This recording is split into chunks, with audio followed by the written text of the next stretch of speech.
말씀 봉독하겠습니다. 마태복음 24장 14절에서 30절.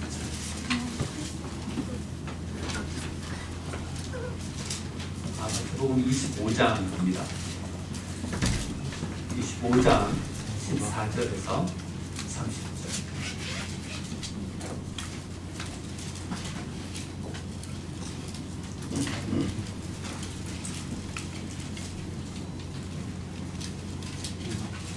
오늘 우리에게 주신 하나님의 말씀은 마태복음 25장 14절에서 30절까지입니다. 하나님의 말씀입니다. 또 어떤 사람이 타국에 갈 때 그 종들을 불러 자기 소유를 맡김과 같으니 각각 그 재능대로 한 사람에게는 5달란트를, 한 사람에게는 2달란트를, 한 사람에게는 1달란트를 주고 떠났더니 5달란트 받은 자는 바로 가서 그곳으로 장사하여 또 5달란트를 남기고 2달란트 받은 자도 그와 같이 하여 또 2달란트를 남겼으며 1달란트 받은 자는 가서 땅을 파고 그 주인의 돈을 감추어 두었더니 오랜 후에 그 종들의 주인이 돌아와 그들과 결산할세 5달란트 받은 자는 5달란트를 더 가지고 와서 이르되 주인이여 내게 5달란트를 주셨는데 보소서 내가 또 5달란트를 남겼나이다. 그 주인이 이르되 잘하였도다 착하고 충성된 종아 내가 적은 일에 충성하였음에 내가 많은 것을 내게 맡기리니 내 주인의 즐거움에 참여할지어다 하고 2달란트 받았던 자도 와서 이르되 주인이여 내게 2달란트를 주셨는데 보소서 내가 또 2달란트를 남겼나이다. 그 주인이 이르되 잘하였도다 착하고 충성된 종아 내가 적은 일에 충성하였음에 내가 많은 것을 내게 맡기리니 내 주인의 즐거움에 참여할지어다 하고 1달란트 받았던 자는 와서 이르되 주인이여 당신은 굳은 사람이라 심지 않은 데서 거두고 해치지 않은 데서 모으는 줄을 내가 알았으므로 두려워하여 나가서 당신의 달란트를 땅에 감추어 두었나이다. 보소서 당신의 것을 가지셨나이다. 그 주인이 대답하여 이르되 악하고 게으른 종아 나는 심지 않은 데서 거두고 해치지 않은 데서 모으는 줄로 내가 알았느냐. 그러면 내가 마땅히 내 돈을 취리하는 자들에게나 맡겼다가 내가 돌아와서 내 원금과 이자를 받게 하였을 것이니라 하고 그에게서 그 1달란트를 빼앗아 10달란트 가진 자에게 주라. 무릇 있는 자는 받아 풍족하게 되고 없는 자는 그 있는 것까지 빼앗기리라. 이 무익한 종을 바깥 어두운 데로 내쫓으라. 거기서 슬피 울며 이를 갈리라 하니라. 아멘. 이렇게 오신 여러분들 환영합니다. 저희 성도들 함께 인사 나누겠습니다. 은혜의 자리에 잘 오셨습니다.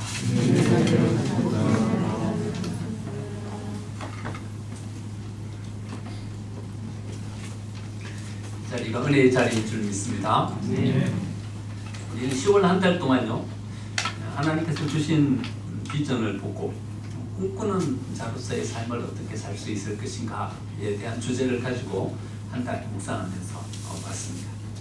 11월 달에는요 이 꿈을 우리의 삶 가운데 어떻게 구체적으로 실천하면서 이루면서 나아갈 수 있을 것인가 하는 주제를 가지고 한번 말씀을 묵상해 보려고 합니다.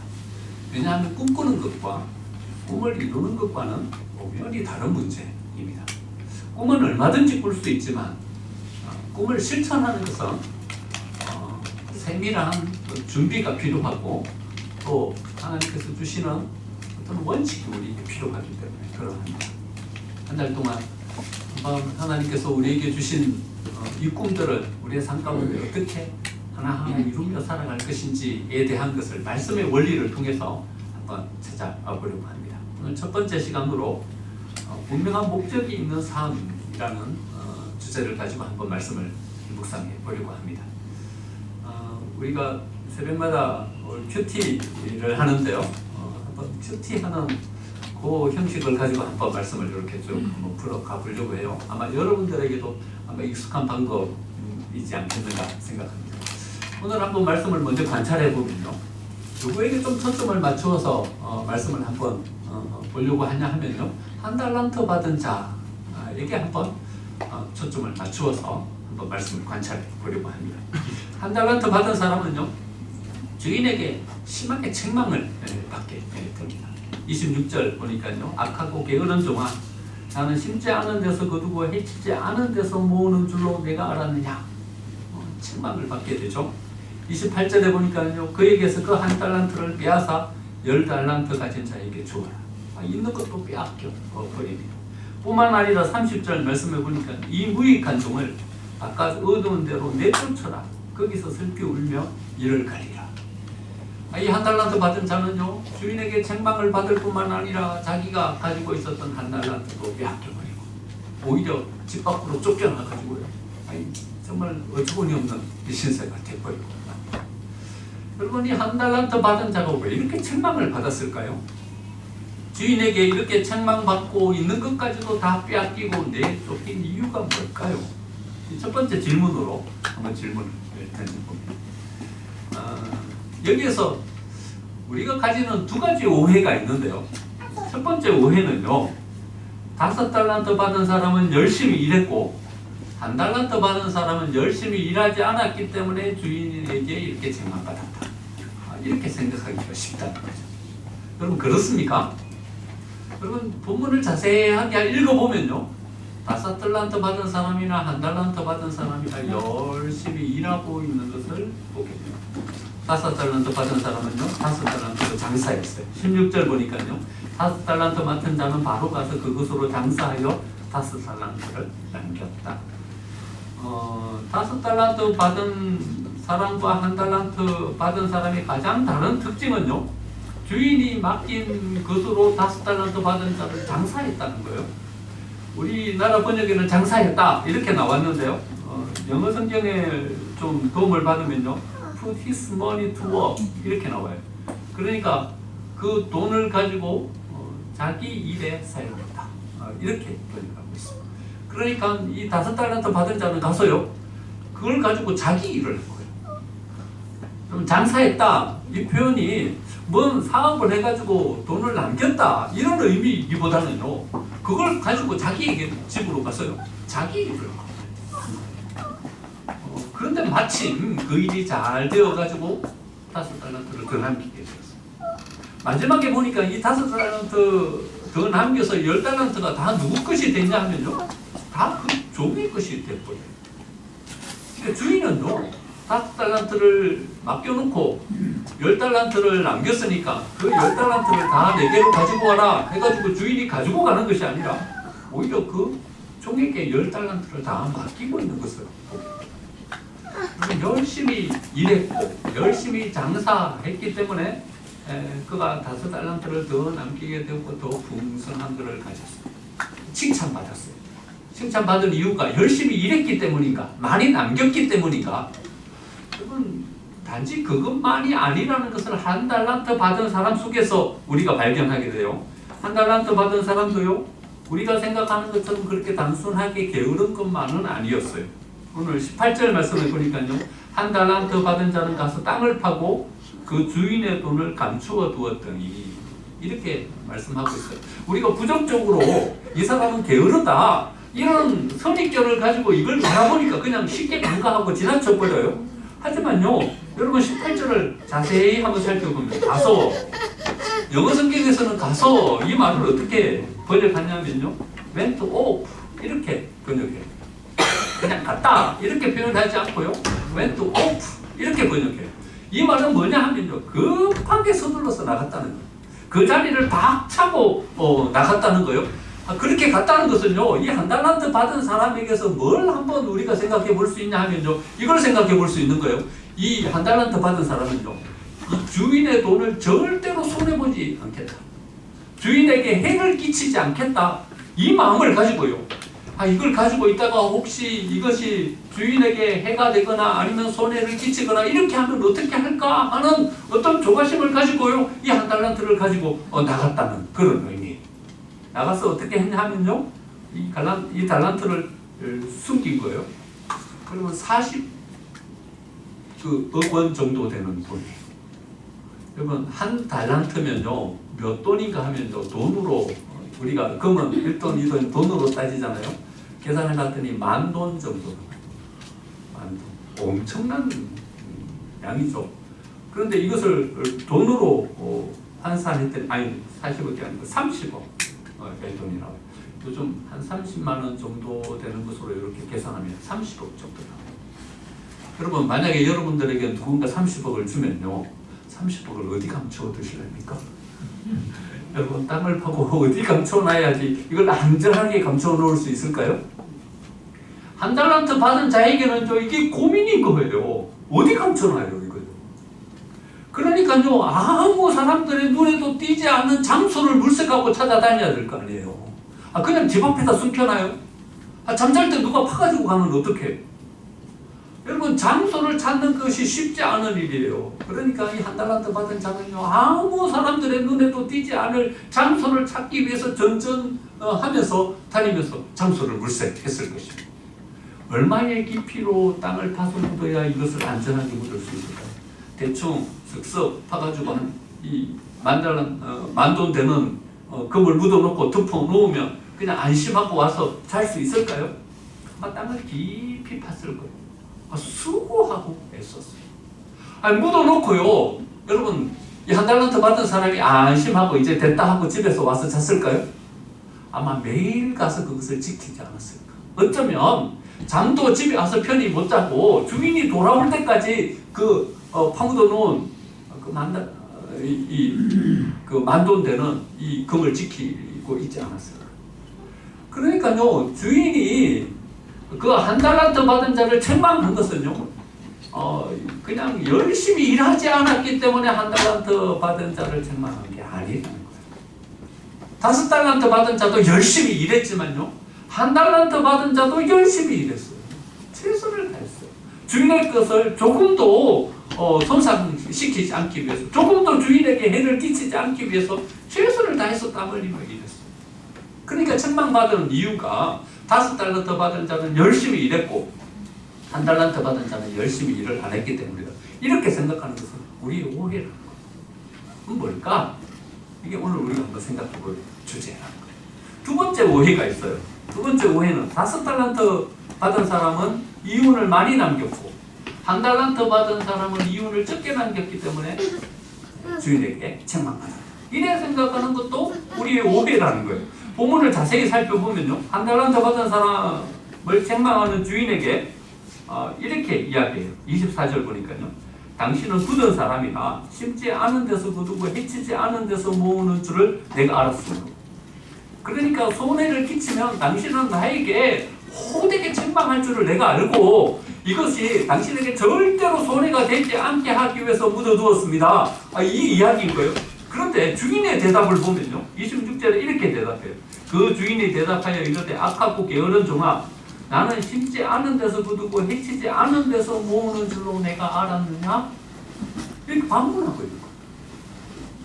그러니까요, 이윤을 남기지 않았기 때문에 책망받은 것이 아니라 주인을 잘 모르는 거예요.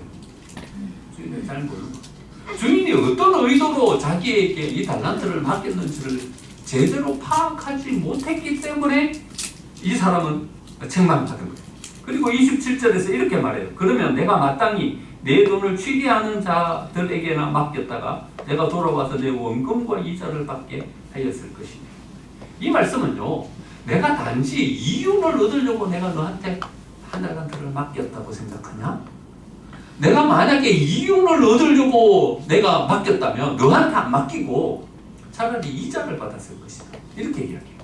요즘은 우리가 은행 이자가 너무 싸서요. 이 말이 잘 이해가 안 가요. 은행에 맡기는 것보다는 장사를 하는 게 훨씬 더 이득을 많이 얻죠. 요즘은요. 그런데 그때는 그렇지 않았어요. 여러분, 이윤이 되게 셌어요. 다 사채예요. 다 사채예요. 그래가지고요, 잘못 돈을 빌리면요, 허다하게 자기가 종으로 팔리는 이런 일들이 생겼어요. 그만큼 이 이윤이 셌다는 거예요. 그러니까 주인의 말은 이 말이에요. 내가 진짜 이윤을 얻으려고 했다면 차라리 내가 누구한테 돈을 빌려주고 이자를 받았을 것이다. 30억 맡겨놓으면요, 그 이자가 얼마만큼 많겠어요? 차라리 내가 1달란트 더 너한테 남기게 하려고 너한테 맡기지 않았을 것이다. 차라리 이자를 받으면 내가 너한테 맡기는 것보다도 훨씬 더 많은 이윤을 취했을 것이다. 그러니까 1달란트 받은 자에게 그것을 맡긴 이유는요, 내가 얼마만큼 이윤을 취할까 이 목적으로 바뀐 것이 아니라는 거예요. 그러니까 한 달란트 받은 사람을 향해서 악하고 게으른 종이다 이렇게 책망한 것은요, 네가 성실하게 열심히 일하지 않았기 때문이다 이게 책망한 게 아니라는 거예요. 너 열심히 한 달란트를 잘 지켰다 하지만 너는 잘못된 길을 가고 있다 이 책망인 거죠. 너는 이윤을 남기지 못했다 이 책망이 아니라는 거예요. 너는 내 의도를 잘못 파악하고 있다 이 책망이라는 거죠. 한번 이 부분에 대해서 좀 더 말씀을 묵상해 보겠습니다. 두 번째 질문, 주인의 책망은 무엇에 대한 책망입니까? 첫 번째로 다시 돌아가서요, 주인이 한 달란트 받은 조공을 책망한 것은 성실하지 않음에 대한 책망이 아니라 그랬죠. 주인의 책망은 열심히 안 살았다는 책망이 아닌 거예요. 무엇에 대한 책망인가 하면요, 너는 내 마음을 제대로 파악을 하지 못하고 잘못된 목표를 향해서 나아갔다 이 책망인 거예요. 성경은요, 여러분 게을르게 사는 사람에 대한 이야기가 별로 없어요.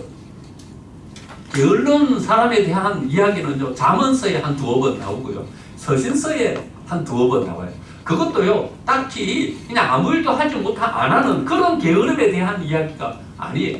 성경은 아예 아무 일도 하지 않고 있는 게으른 사람에 대해서는요, 그것도 잘하지 않아요.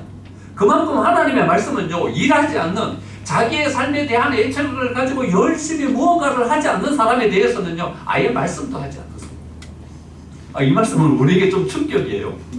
여러분, 우리가 만약에 게을르게 살아가고 있다면, 우리의 삶에 대한 애착을 가지고 우리가 열심히 뭘 하고 있지 않다면요, 하나님은 관심도 안 기울이십니다.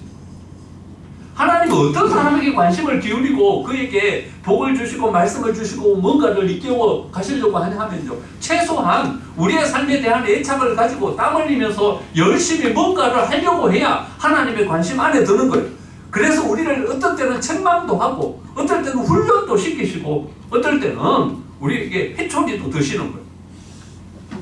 우리가 게을르다면요, 하나님 우리에게 회초리도 안 드세요. 관심도 없으세요. 성경에는요, 게으른 사람에 대한 언급이 별로 없다니까요. 그러니까 이 한 달란트 받은 사람에 대한 이 책망은요, 단지 게으름이 아닌 거예요. 뭐에 대한 책망인가 하면요, 네가 길을 잘못 가고 있다는 책망인 거예요. 너는 내 마음을 하나도 모른다. 내가 너에게 의도한 그 목적을 분명하게 네가 제대로 파악하고 있지 않다 이 책망인 거예요. 여러분, 피터 드러커라는 사람을 아시죠? 경영학자예요. 미래경영이라는 책, 성공하는 리더의 8가지 덕목이라는 책, 이런 책을 쓴 사람. 이 사람의 책에 보면요, 효율적이라는 말하고 효과적이라는 말을 구분해서 설명해 놓은 부분이 있어요. 여러분, 효율이라는 말은요, 그 일이 무엇이든지 간에 그 일이 선한 일이든 그 일이 악한 일이든 그 일의 종류와 상관없이 얼마만큼 이 에너지를 적게 들이고 많은 결과를 낼 수 있는가에 대한 말이라는 거예요. 도둑질을 효율적으로 하려면 어떻게 해야 되냐 하면요, 잠을 푹 잘 자면서 많은 도둑질을 하는 게 효율적이라는 거예요. 강도를 하려면 어떻게 해야 강도를 할 수 있냐 하면요, 내가 피해를 적게 받으면서 많이 빼앗는 것이 효율적인 강도라는 거예요. 그러니까 효율적이라는 말은 효과적이라는 말과 다른 말이라는 거예요. 대신 효과적이라는 말은 어떤 말인가 하면 그것이 얼마만큼 옳은 일인가에 대한 말이라는 거예요. 그것이 정말 하나님께 인정받을 수 있는 말인가, 모든 사람들에게 책망받지 않을 지지받을 만한 일인가, 이게 효과적이라는 말입니다.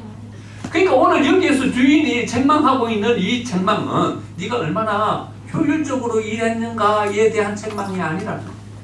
뭐에 대한 책망인가 하면요, 얼마만큼 효과적인 방향을 향해서 주인이 너에게 바라고 있는 그 길을 향해서 온전한 목표를 향하여서 선한 어떤 역사를 이룰 수 있는 그 방향을 향해서 나아가고 있는가에 대한 책망이라는 거예요.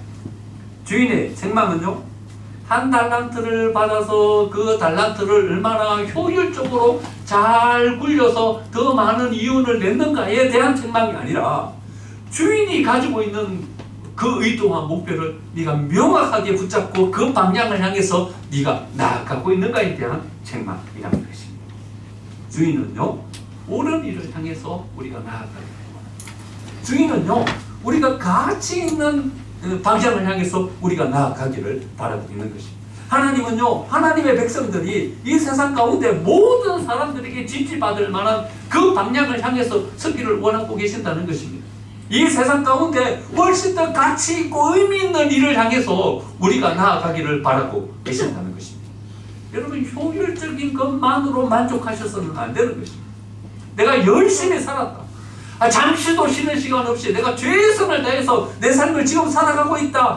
여기에 만족해서는 안 된다는 것입니다. 만약에 그렇게 여러분들의 삶을 사신다면 나중에 주인이 오셔가지고 우리의 삶을 평가하시고 한 달란트 받은 사람처럼요, 악하고 게으른 종아, 이렇게 우리가 책망받을 수 있다는 것입니다. 여러분, 한 달란트 받은 사람이 얼마나 당황했을까요? 자기는 잠도 못 자고 한 달란트를 지켰는데 말이죠. 자기는 감추어 둘 곳을 찾으라고 동분서주하면서 막 여러 곳을 찾아다니면서 주인에게 해를 끼치지 않으려고 그 달란트를 잘 지켰는데 말이죠. 근데 주인은 돌아와가지고 악하고 게으른 종아, 이렇게 책망하는 거예요. 그럼 성실하게 살고 계십니까? 땀 흘리면서 게을르지 않고 열심히 지금 여러분들의 삶을 살고 계십니까? 하지만 여러분, 거기에 멈추시면 안 됩니다. 그것으로 만족하시면 안 됩니다. 여러분들이 나아가는 여러분들의 삶의 방향이 하나님께서 인정해 주실 만한 그 방향을 향해서, 그 목표를 향해서 내가 나아가고 있는가, 그것을 점검하셔야 되는 것입니다. 두 번째는요, 한 달란트 받은 사람이 책망받은 이유는 이윤의 문제가 아니라는 거예요. 얼마나 많은 것을 남겼냐에 대한 이야기가 아닌 거예요.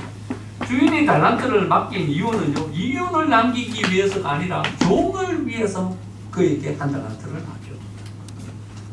이윤을 남기면 취리하는 자에게 맡겼어요. 더 많은 이득을 자기가 취할 거예요. 그런데 취리하는 자에게 맡기지 않고요, 종에게 맡겼다는 것은요, 이것을 가지고 너를 한번 실현해 보라는 거예요.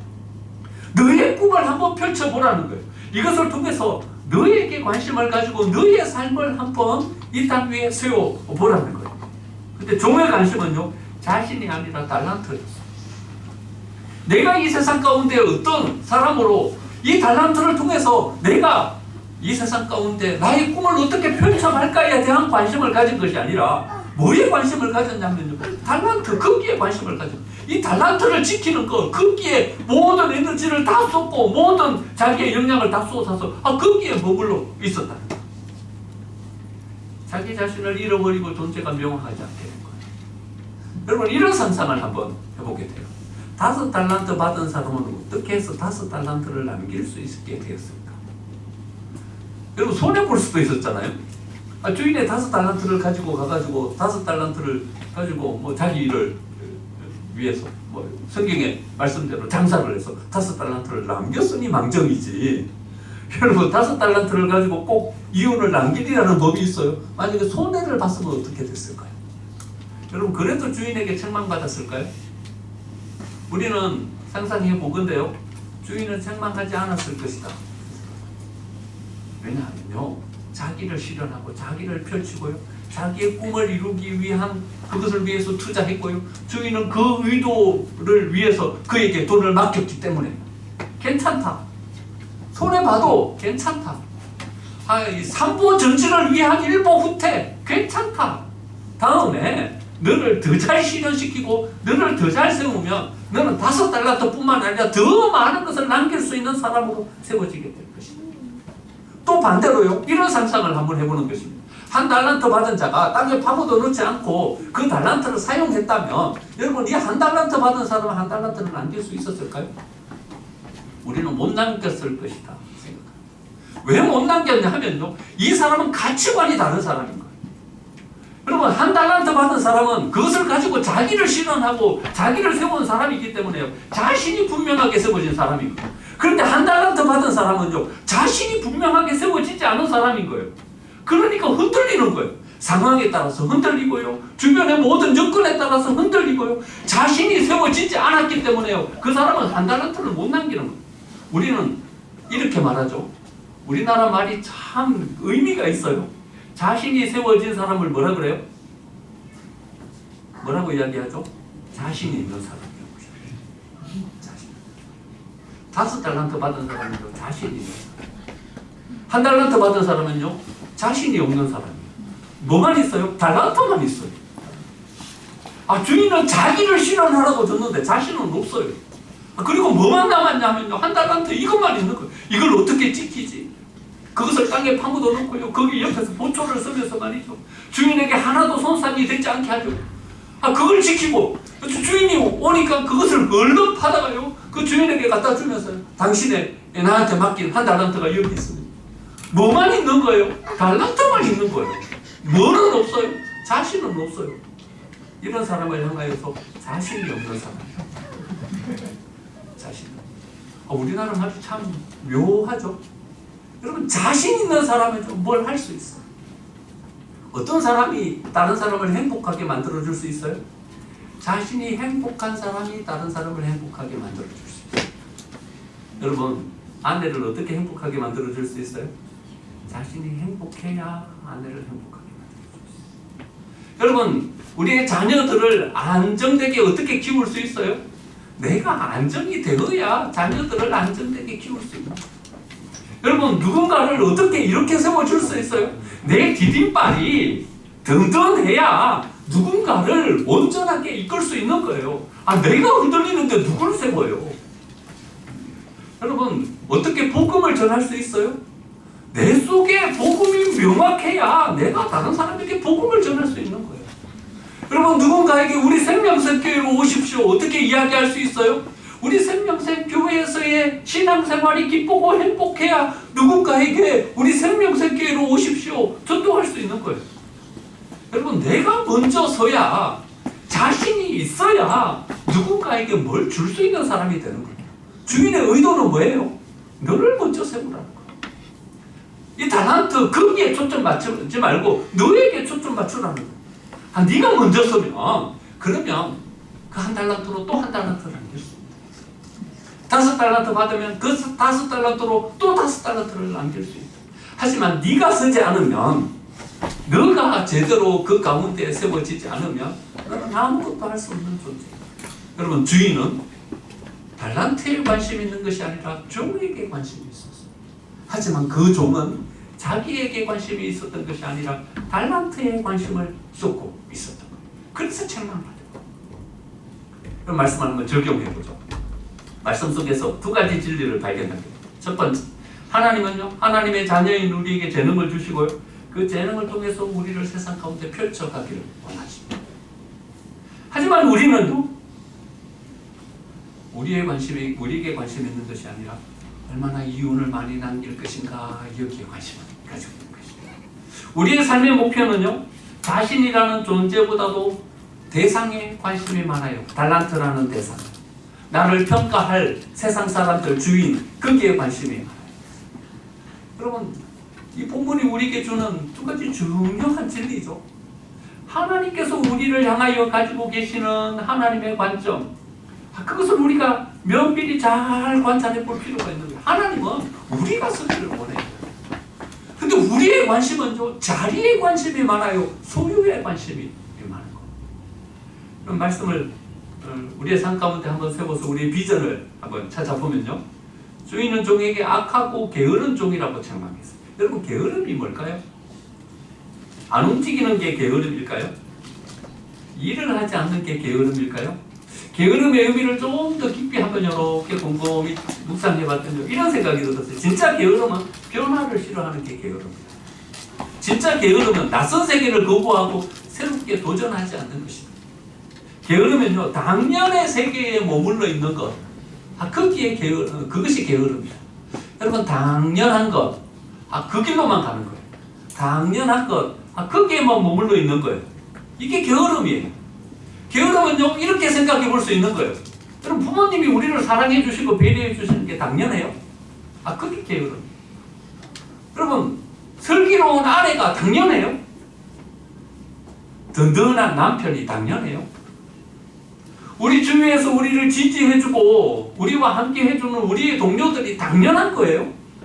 하나님이 내게 재능을 주시고 이런 건강을 가지고 쓴 게 당연한 거예요?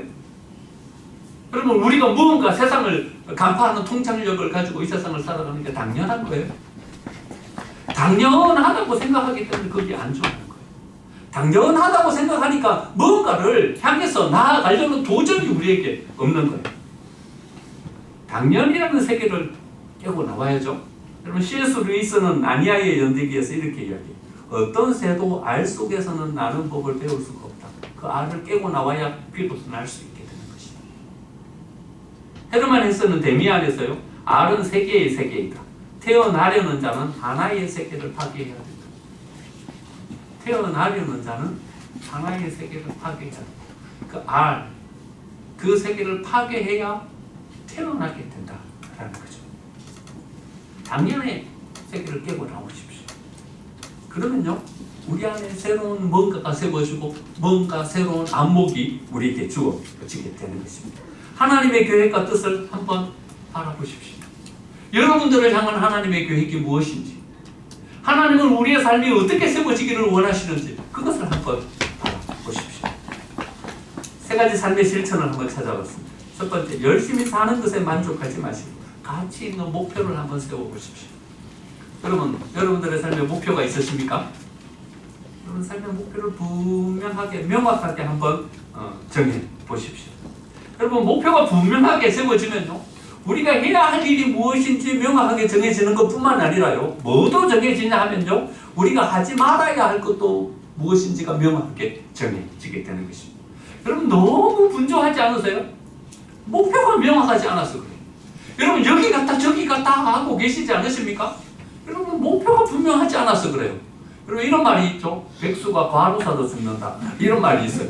여러분 백수가 왜 과로사로 죽어요? 목표가 분명하지 않아서 그래요. 온갖 일을 자기가 다 해야 되는 거예요. 반대로 뒤집어서 이렇게 생각해 볼 수도 있어요. 너무나도 분주하기 때문에 그래서 백수가 된 것은 아닐까요? 명확한 목표가 없기 때문에 자기의 인생이 나아가야 될 어떤 목표가 분명하지 않기 때문에 이것저것 다 하다가 한 가지 일도 성공하지 못하고 백수가 되버린 건 아닐까요? 여러분 햇빛을 모으면요 나뭇잎도 태울 수 있습니다. 빛을 더 집약해갖고 모으면요 강철도 자를 수가 있어요. 여러분 목표를 분명하게 명확하게 단순하게 하셔야 됩니다. 그래야 우리의 삶이 힘이 있어지게 되는 것입니다. 이번 한 주의 삶의 실천입니다. 여러분들의 삶의 목표를 명확하게 한번 세워보시기 바랍니다. 두 번째 삶의 실천은요, 하나님이 바라시는 것이 소유가 아니라는 겁니다. 하나님은 소유를 원하시는 것이 아니라 사용을 원하세요. 그럼 우리는 소유하기를 원하죠. 부자 되기를 원해요. 높은 집 위에 올라가기를 원해요. 내가 다른 사람보다 더 낫기를 원해요. 소유에 관심이 많아요. 그런데요, 소유에 관심을 가지는 사람에게는 하나님은 안 주셔요. 한 달란트 받은 사람이 그 사람은 어디에 관심이 있었어요? 자기가 가지고 있는 한 달란트 소유에 관심이 있었어요. 5달란트 받은 사람은요, 소유가 아니라 사용에 관심이 있었어요. 그랬더니 어떻게 됐어요? 한 달란트 받은 사람, 그 사람 뜻을 빼앗아서 이 5달란트 받은 사람에게 줘버리잖아요. 어째야 우리의 소유가 늘어나요? 소유에 관심을 가지는 것이 아니라 사용에 관심을 가질 때 우리 소유가 늘어나게 되는 거예요. 하나님의 관심은 소유가 아니라 사용이에요. 근데 우리의 관심은요, 사용이 아니라 소유예요. 그래서 우리의 소유가 안 늘어나는 거예요. 여러분 오늘 한 주를 살아가시면서요, 여기에 한번 관심을 가져보시기 바랍니다. 어떻게 하나님께서 내게 허락해 주신 것을 가치 있는 일을 위해서 쓸까? 내 건강, 아니 더 많이 뭔가를 가지려고 생각하지 마시고요, 이미 하나님께서 내게 주신 것을 어떤 가치를 가지고 사용할까를 한번 고민해 보시기 바랍니다. 여기에 성공하면요, 하나님은 여러분들에게 더 주실 것입니다. 소유는 당연한 부산물로 생기는 것이지 우리가 목표로 한다고 생기는 것이 아니거든요. 세 번째 삶의 실천은요, 하나님은 우리 자신을 찾기를 원하십니다. 우리를 잃어버리면요 아무것도 할 수 없어요. 그것은 뭘 이룬다 해도요, 그건 아무것도 아닌 거예요. 내가 거기에 명확하게 세워지고 난 다음에 비로소 모든 것들의 의미가 생기고 모든 것의 가치가 생기는 것입니다. 여러분 누구세요? 거기에 대한 명확한 대답이 있어야 돼요. 자신이 있어야 돼요. 자신이 있어야 돼요. 그래야 우리의 삶에 대한 모든 것은 가치 있고 의미 있는 것으로 세워줄 수 있게 되는 것입니다. 세 번째 실천은요, 여러분들을 찾으시는 것입니다. 나는 누구인가? 여러분들을 찾으세요. 자신 있는 우리 생명선의 가족들로 세워지게 되시기를 간절히 축원합니다. 꿈꾸었다면요, 그 꿈을 이루어야 합니다. 꿈꾸고만 있으면요, 그것은 아무것도 아닙니다. 우리의 삶 가운데 그 꿈을 실현시키려면요, 명확한 목표를 세워야 하는 것입니다. 오늘 주신 이 말씀을 통해서 우리의 삶을 더 구체화시키고 구체화된 목표를 향해서 나아가서 꿈꾸고만 있는 여러분들이 아니라 그 꿈을 우리의 삶 가운데서 이루는 우리 생명선의 가족들이 되시기를 간절히 축원합니다.